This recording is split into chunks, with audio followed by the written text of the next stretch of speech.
Morning,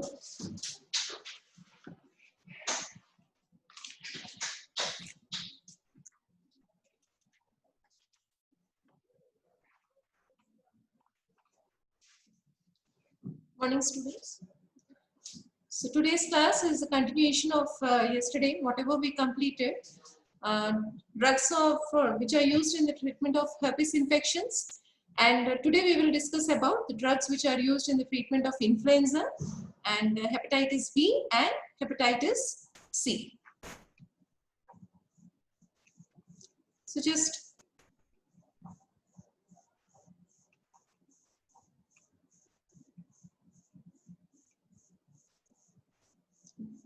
So drugs which are used in the treatment of influenza, they are ribavirin, amantadine, rimantadine, oseltamivir and zanamivir. So these are the drugs which are used for treatment of influenza. Okay, right now we are facing a pandemic, that is COVID. In this COVID situation, so we cannot use these drugs which are presently used in influenza. So now newer drugs like remdesivir and favipiravir. So these are mainly used in the treatment of coronavirus, and other drugs as well are being used. So because this is the current situation going on, just let's go through the drugs which they are using in the treatment. They are also using dexamethasone, then they are using azithromycin, yes, and then they are also using heparin, because there are some clot formations in the small blood vessels. So they're also using heparin. And to improve the general immunity of the body, they're also using vitamin C, zinc. So amongst these, the antiviral drugs which are being used are remdesivir and favipiravir. Okay. So now coming to the first drug in influenza, which we use is ribavirin. So ribavirin is a synthetic analog of guanosine.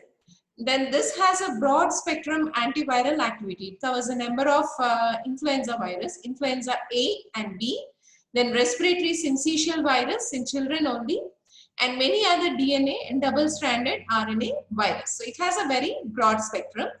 It is commonly used in the treatment of chronic hepatitis C.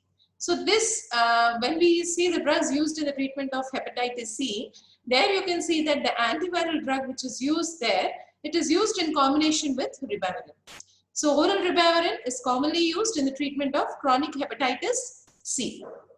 Then coming to the mechanism of action, see host cell enzymes. So this is dependent on the host cell enzymes for its conversion into mono, di and triphosphate forms.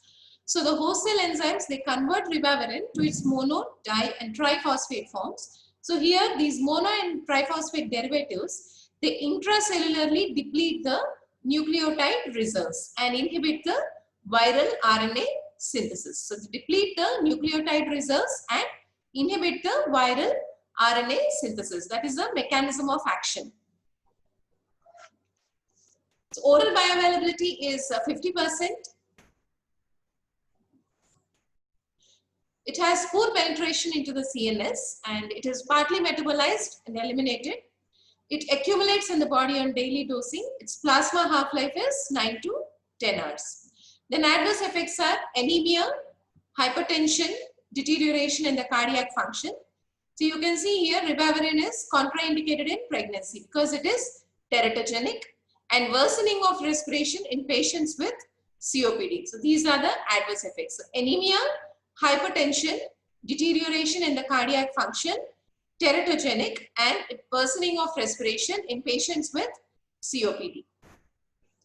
It is used in Lassa fever. Then it is also mainly used in influenza A and B viruses. It is highly effective for them. Then it is also used in Lassa fever to reduce the mortality. It is given IV route. And in the treatment of hepatitis C, if you can see here, ribavirin is combined with subcutaneous interferon alpha 2B. So we will also go through interferons later on. So here the dose is oral ribavirin 800 to 1200 mg per day plus subcutaneous interferon alpha 2B 3 million units 3 times weekly. So it is quite effective in the treatment of hepatitis C. So it is used in Lassa fever, influenza A and B viruses, and in hepatitis C, where it is given in combination with subcutaneous interferon alpha 2B. Dose is 800 to 1200 mg per day. Then coming to the next group of drugs, amantadine and rimantadine. So amantadine is a synthetic tricyclic amine and rimantadine is an alpha methyl analog. Both of them are effective against influenza A and little activity against influenza B.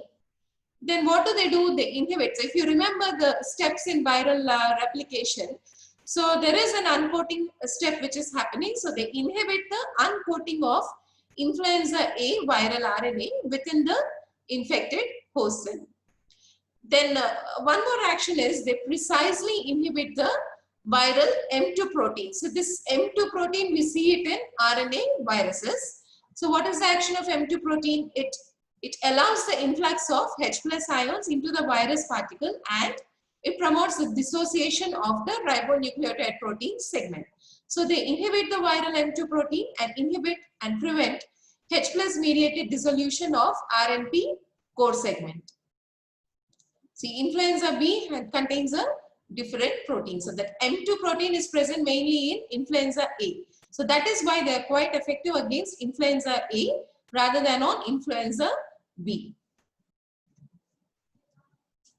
And yes, a resistance mechanism can occur if there is a mutation in the viral M2 protein. So mutation in the M2 protein, it may lead to the development of resistance to amantadine and rimantadine. It is well absorbed and excreted unchanged in the urine over 2 to 3 days. Then adverse effects are nausea, anorexia, insomnia, dizziness, nightmares, and lack of mental concentration. Then hallucinations and ankle edema can also be seen. See here, amantadine, it crosses the blood-brain barrier. Rimantadine, it does not extensively cross. Then amantadine appears unchanged in the urine. Rimantadine and its metabolites appear in the urine. So my adverse effects are nausea, anorexia, insomnia, dizziness, nightmares, lack of mental concentration, hallucinations, and ankle edema. So mainly they are used in the prophylaxis and treatment of influenza A virus. So mainly during an epidemic. Okay, so epidemic is something when a particular place, only a particular place is has an outbreak of a disease. So now, right now, what we are having is a pandemic. So the entire world is affected. So epidemic is when a particular localized place is affected with a particular disease. There is a sudden outbreak. So that is what we call epidemic. That lasts only for a few days. If you say endemic, that stays with that place for a longer period. It stays with it forever. Whereas an epidemic is that which lasts for a few days. And or seasonal influenza, prophylaxis of influenza A2 during an epidemic or seasonal influenza. Then the next is treatment of influenza A illness. So dose for both will be at the prophylaxis or treatment, the dose will be 100 mg BD or 200 mg OD. So what does this do? This will reduce the duration of the symptoms. So what are the symptoms of flu? Fever, cold, cough. So it reduces their duration by 1 or 2 days.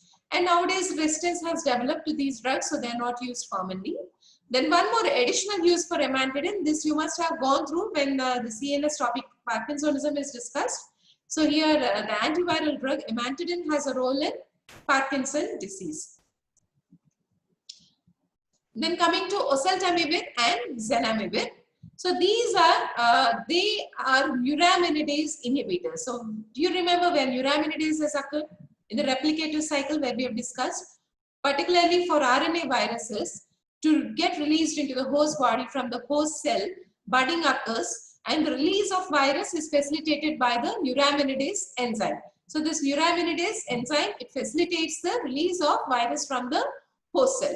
So these two drugs are mainly, they are neuraminidase inhibitors and they are effective against a wide variety of influenza strains. Acute uncomplicated influenza A including H1N1 virus, swine flu or influenza B infections. See how the pharmacokinetics of these two drugs are.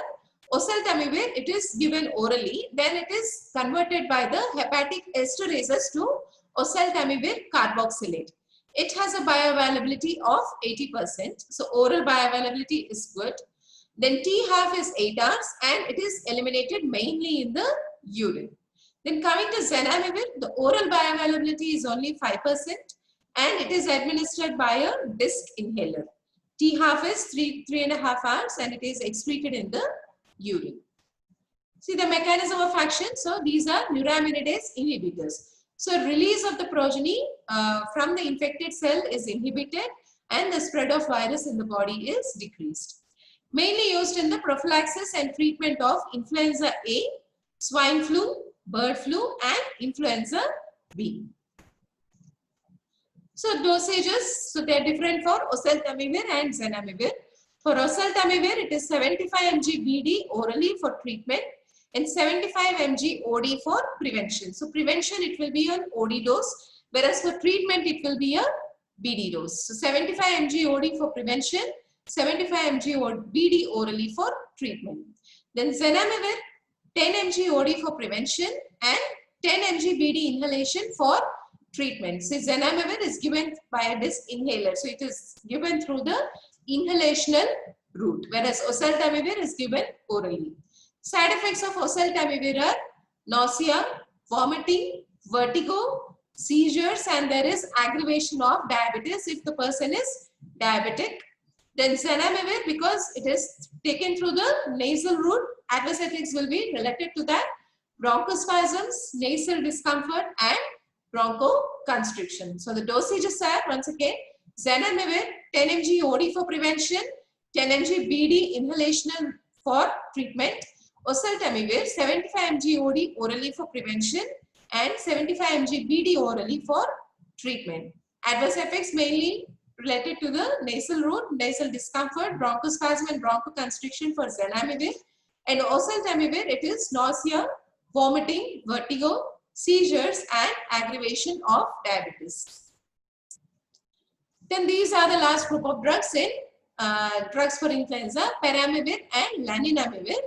So both these are neuraminidase inhibitors. So peramivir is a new neuraminidase inhibitor and it has been FDA approved for the treatment of H1N1 patients. So it is given IV for patients showing resistance to oseltamivir and zanamivir. For H1N1 mainly oseltamivir and zanamivir are used. If in case there is resistance to them, then you prefer using peramivir, which is a newer neuraminidase inhibitor. Then we have laninamivir. It is a new long-acting inhaled neuraminidase inhibitor.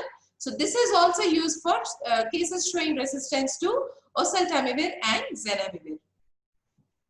Then drugs for hepatitis B viral infection. The first drug is entecavir.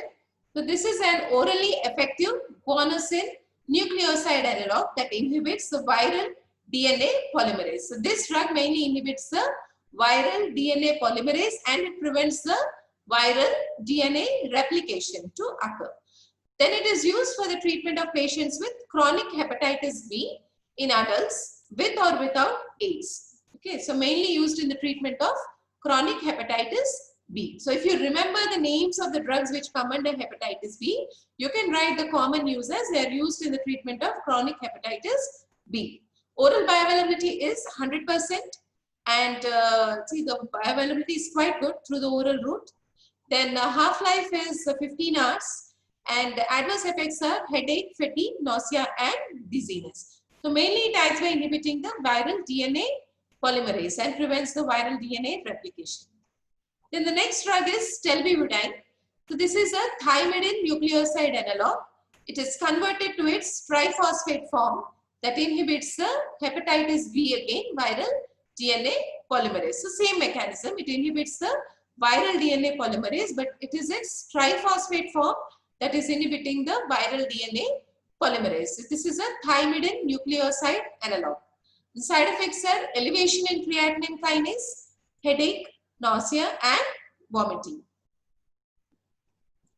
Then we have edifovir dipivoxil. So this edifovir dipivoxil, it's an analog of adenosine monophosphate. Okay. So this is phosphorylated to its diphosphate form. The active form here is a diphosphate form which gets incorporated into the viral DNA and leads to termination of the DNA synthesis, or it also can inhibit the viral DNA polymerase enzyme.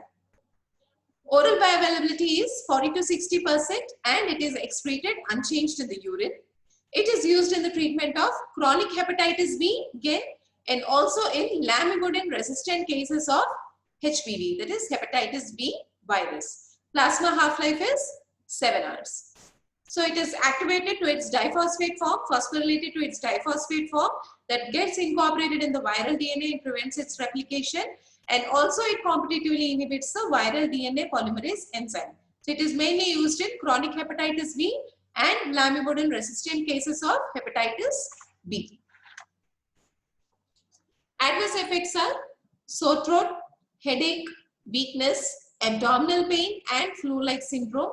Then nephrotoxicity can occur and lactic acidosis and hepatomegaly. Dose is 10 mg OD. Then coming to the next drug, tenofovir. So this is a nucleotide analog of adenosine, and it is primarily, so tenofovir is primarily a drug which is used in the treatment of HIV, but it shows potent activity against HBV. So this can be used for both. This is a nucleotide analog of adenosine, which is an antiretroviral drug, but also shows potent activity against HBV. So this is also effective against lamivudine and entecavir resistant HBV strains, but not effective against adefovir resistant HBV strains. So it is effective against lamivudine and entecavir resistant HBV strains. Common adverse effects are nausea, abdominal pain, diarrhea, dizziness and rash. Then coming to interferons. See, these interferons are endogenously produced in our body as a defense mechanism whenever we have a viral infection. And also they can be synthesized commercially through recombinant DNA technology. Okay, so cytokines. So interferons are nothing but cytokines which are produced by the host cells in response to viral infections and other inducers. So, so that's why most of the viral infections which we get, they are self-limiting. Okay. So three types of human interferons are there: alpha, beta and gamma. So these have antiviral activity. So these interferons, apart from antiviral activity, they also have anti-proliferative effects and also they have immunoregulatory effects. See here, interferon alpha is produced by leukocytes, beta are produced by fibroblasts, and gamma are produced, interferons gamma are produced by the T lymphocytes. So alpha and beta, they have mainly antiviral activity, whereas gamma, interferon gamma, they have antiviral as well as immunoregulatory properties. So they have a different varieties of mechanism of action. So first is they bind to the cell surface receptors and they affect the viral replication at multiple steps. So see, we have seen in the replicative cycle, there are different steps. First is they attach to the cell, then they undergo endocytosis, they undergo uncoating of the virus envelope occurs, and mRNA formation of the virus, then the synthesis of proteins and enzymes of the virus. So all these steps, so they can inhibit the viral replication at multiple steps. So any step they can inhibit. Then the next one is in the ribosomes of the host cells. What do? They induce the production of enzymes. So what does happen in the ribosomes of the host cells? In the ribosomes of the host cells, the viral mRNA is utilized and viral proteins and enzymes are synthesized. So in the ribosomes of the host cell, these interferons, they produce enzymes that inhibit the translation of the viral mRNA into viral proteins. Okay, so the mature virus, it cannot be formed. Activation of macrophages and natural killer cells to facilitate immune recognition, so that they will recognize that a foreign substance has entered into our body and they will kill the virus. So activation of macrophages and natural killer cells to facilitate the immune recognition. Then commercial synthesis, as I've said, commercial synthesis of interferons is also by recombinant DNA technology they do. And almost all DNA and RNA viruses are susceptible to the interferons, endogenous interferons in our body. So that's the reason viral infections are self-limiting. So now where they are used, interferon alpha, it is used in chronic hepatitis B and C, then genital warts caused by papilloma virus, hairy cell leukemia, CML, chronic myelogenous leukemia, and Kaposi's sarcoma. Then interferon beta, they are used in relapsing and remitting multiple sclerosis. Then interferon gamma, it is used in chronic granulomatous disease. Interferon alpha is used in hepatitis B and C, genital warts caused by papillomavirus, hairy cell leukemia, chronic myelogenous leukemia, and Kaposi sarcoma. Interferon beta is used in relapsing and remitting multiple sclerosis, and gamma is used in chronic granulomatous disease. Then pharmacokinetics, they are administered either intralesionally, subcutaneously, intramuscularly, or intravenously. They are not active orally. Then they can cross the blood-brain barrier and are eliminated through phagocytosis. Adverse effects are, they can produce flu-like symptoms. Okay. Then neurotoxicity, like numbness, neuropathy, altered behavior, mental depression, tremor. Then myelosuppression. So they can produce anemia, neutropenia, thrombocytopenia because of myelosuppression. Then thyroid dysfunction, hypo as well as hyper, hypertension, arrhythmias, alopecia, and liver dysfunction. So flu-like symptoms, neurotoxicity, myelosuppression. See, if you remember the main heading, you can write the numbness, neuropathy, all these you can write. So just remember it is neurotoxic. So flu-like symptoms, neurotoxic, myelosuppression, thyroid dysfunction could be either hypo or hyper, hypertension, transient arrhythmias, alopecia, and liver dysfunction. Then drug interactions are, it interferes with the hepatic drug metabolism. Then it may potentiate the myelosuppression caused by other myelosuppressant drugs like zidovudin. Zidovudin is used in AIDS. Then it inhibits cytochrome P450 enzymes, okay, and decreases the clearance of theophylline. Theophylline is used in asthma. So in drugs for hepatitis C infection, we have two drugs, boceprevir and sofosbuvir. So boceprevir, it is an oral HCV protease inhibitor and it is used in combination with pegylated interferon alpha 2A and 2B and ribavirin. So if you use it alone, resistance occurs. So it is given along with interferon alpha and ribavirin. See, we've already gone through ribavirin in influenza drugs, drugs which are used for influenza. So this ribavirin, it is used there as well as in HCV infection. So the drug is metabolized by CYP3A4 or 5 pathways and it is an inhibitor of P-glycoprotein transporter. So it is an oral HCV protease inhibitor which is given along with interferon alpha 2A and 2B and ribavirin. Then we have sofosbuvir. This is another drug. So this inhibits HCV dependent RNA polymerase in patients with HCV infection. So RNA polymerase of the HCV is hepatitis C virus is being inhibited. So this decreases the viral replication. It is administered once daily in a dose of 400 mg. So dose is 400 mg in combination with again ribavirin and pegylated interferon alpha 2A or 2B for a period of 12 weeks or longer. It is also a P-glycoprotein transporter inhibitor. Adverse effects are nausea, headache and fatigue. Should be given cautiously in patients with severe renal impairment. So boceprevir and sofosbuvir, these are the two drugs which are used in the treatment of HCV. Both of them are given in combination with ribavirin and pegylated interferon alpha 2A or 2B. Then the last drug for RSV virus, respiratory syncytial virus, is palivizumab. So this is a humanized monoclonal antibody. So it is ending with a MAB. So any drug which ends with a MAB is a monoclonal antibody.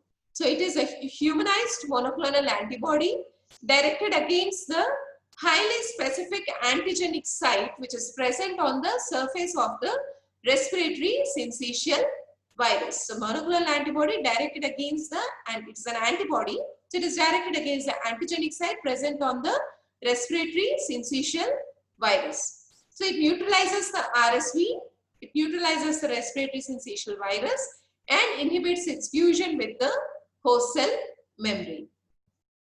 So mainly it is used to treat the lower respiratory tract infections caused by respiratory syncytial virus in high-risk infants and in children and also in those with pulmonary dysplasia. Dose is 15 mg per kg IM once a month for 5 months. So this is about the drugs which are used in the treatment of influenza, hepatitis B, hepatitis C and respiratory syncytial virus. So just let us recollect the drugs once again.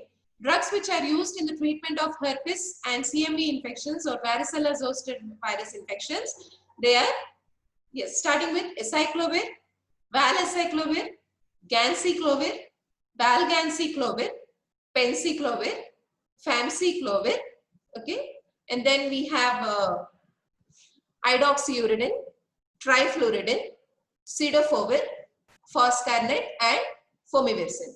So these are all the drugs which are used in the treatment of herpes virus.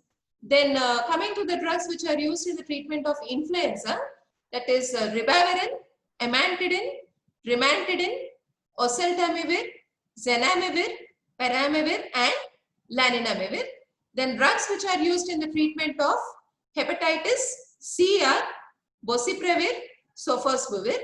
Then which are used in the treatment of RSV are palivizumab. Then one more, hepatitis B virus, entecavir, telbivudin, tenofovir, edifovir and interferon. So these are the drugs which come under the antiviral drugs. So there are quite a number of drugs. So please go through them. So when you group them in the different groups, so each group has almost the same mechanism of action. So again, we know they are covering the, no need to remember one use is enough. For herpes, you can just write they are used for treatment of herpes infections. Then for hepatitis B, you can name that. So it is quite easy. Please remember the drugs and it will be the same for the mechanism of action and the uses. Thank you.